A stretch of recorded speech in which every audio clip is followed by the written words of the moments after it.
Nityanandam, je m'appelle Sri Nitya Ashutoshananda et je vous souhaite la bienvenue sur mon canal YouTube où je partagerai certaines vidéos. La plupart sont en anglais mais certains seront en français par rapport à mon expérience. Je suis un moine hindou, un brahmachari comme on appelle ou un sannyas.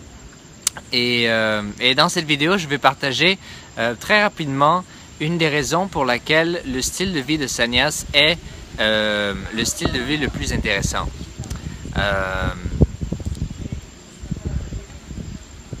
Swamiji nous enseigne la science de la complétion. La science de la complétion, c'est la science qui nous permet d'identifier les courants de pensée que l'on entretient, qui ne sont pas alignés à ce que l'on veut dans la vie et qui font en sorte qu'on attire des situations qui sont indésirables.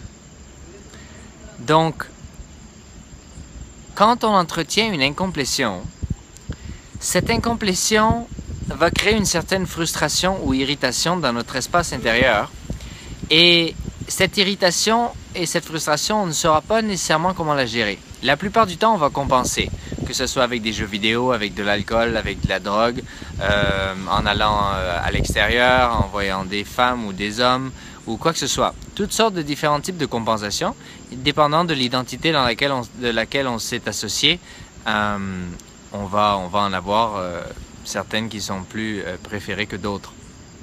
Mais la vie d'un brahmachari, la vie d'un moine, l'objectif de la vie d'un moine, c'est d'identifier ses courants de pensée et ne pas tomber dans cet espace où on décide de compenser pour adoucir cette frustration qui est générée du fait que l'on est incapable de manifester notre réalité et du fait que quand on n'arrive pas à manifester notre réalité, toutes les hangovers ou toutes les frustrations ou les déceptions ou toutes les émotions qui en découlent ne nous affectent pas.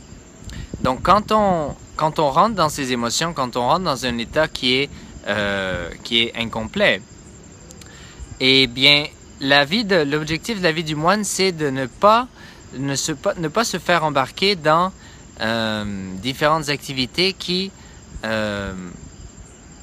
vont nous empêcher de faire face au courant de pensée incomplet que l'on entretient et de s'en débarrasser une fois pour toutes, pour se réaligner et de venir et réintégrer notre espace intérieur.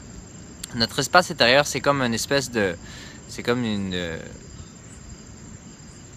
une autoroute où il y a beaucoup de circulation et de trafic. Différents courants de pensée qui ne sont pas alignés, qui vont dans toutes les sortes de directions, ce qui font qu'à un moment on est comme ci, à un moment on est comme ça, et ça bouge à droite et à gauche constamment. L'objectif, c'est d'intégrer notre espace intérieur, voulant dire que toutes les lignées de pensée, toutes les actions, tous les mots et tout ce qu'on fait est toujours aligné face à l'objectif que l'on a décidé de se donner. Et réintégrer son espace intérieur, c'est très important parce qu'ultimement, le cosmos, il ne fait que matérialiser ce que l'on veut. Alors, être capable de canaliser ce que l'on veut d'une manière intégrale, c'est faire en sorte que c'est dire au cosmos que c'est ça que je veux et c'est ça que je vais avoir. Tandis que quand nos courants de pensée ne sont pas alignés, à un moment on veut ci, à un moment on veut ça, donc la vie nous met dans toutes sortes de situations qui sont plus ou moins désirables et à la fin de la journée, on n'est pas vraiment complet et puis on décide de fuir à travers le sommeil. Donc naturellement, une des premières choses qui se manifeste quand on commence à faire face à ces incomplétions et s'en débarrasser, c'est de réaliser que le nombre d'heures de sommeil que l'on a est très inutile. C'est inutile. Si je regarde ici, par exemple, mon style de vie, la plupart du temps, la plupart d'entre nous, on ne vit qu'avec 3 ou 4 heures de sommeil, et des fois moins. Et ça n'empêche pas de faire face à la journée et à manifester ce que l'on doit manifester. Donc c'est toutes sortes de mythes comme ça qui sont là dans la société et qui nous empêchent de réaliser qui on est et qui nous empêchent de retourner vers cet espace de conscience. Et l'avantage d'être dans une communauté qui entretient ce type de courant de pensée, de complétion, c'est que chacun d'entre nous, on se supporte les uns les autres et on s'attrape les uns les autres quand on rentre dans un espace incomplet. Et donc c'est comme ça qu'on prend conscience de ces espaces-là et qu'on décide de compléter et qu'on passe au niveau suivant. Donc sur ce, je vous verrai dans une autre vidéo. Donc si vous aimez, pouvez mettre le like, vous pouvez écrire un message ci-dessous et subscribe à mon channel YouTube. Et je vous verrai dans une autre vidéo. Nityananda.